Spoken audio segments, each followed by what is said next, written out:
नमस्तेऽस्तु महामाये श्रीपीठे सुरपूजिते शङ्खचक्रगदाहस्ते महालक्ष्मी नमोऽस्तुते। नमस्ते गरुडारूढे कोलासुरभयङ्करी सर्वपापहरे देवी महालक्ष्मी नमोऽस्तुते। सर्वज्ञे सर्ववरदे सर्वदुष्टभयङ्करी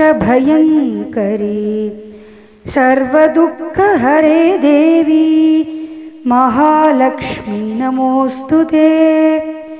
सिद्धिबुद्धिप्रदे देवी भुक्तिमुक्तिप्रदायिनी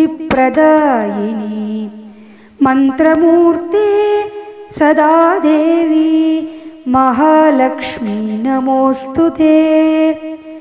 आद्यन्तरहिते देवी आदिशक्ति महेश्वरी योगजे योगसम्पूते महालक्ष्मी नमोऽस्तुते।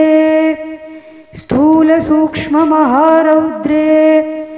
महाशक्ति महोदरे महापापहरे देवी महालक्ष्मी नमोऽस्तुते। पद्मासनस्थिते देवी परब्रह्मस्वरूपिणी परमेशी जगन्माता महालक्ष्मी नमोऽस्तुते। श्वेताम्बरधरे देवी नानालङ्कारभूषिते जगस्थिते जगन्माता महालक्ष्मी नमोऽस्तुते। महालक्ष्मी अष्टकस्तोत्रं यः पठे भक्तिमान् नरः सर्वसिद्धिमवाप्नोति राज्यं प्राप्नोति सर्वदा। एककाले यः पठे नित्यं महापापविनाशनं द्विकालयं यः पठे नित्यं धनधान्यसमन्वितः त्रिकालयं यः पठे नित्यं महाशत्रुविनाशनं महालक्ष्मी भवेन्नित्यं प्रसन्ना वरदा शुभा।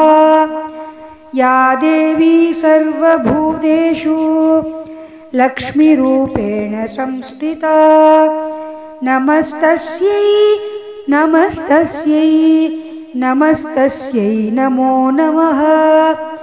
जयलक्ष्मी जयलक्ष्मी जयलक्ष्मी पाहि मां जयलक्ष्मी जयलक्ष्मी जयलक्ष्मी रक्ष माम्।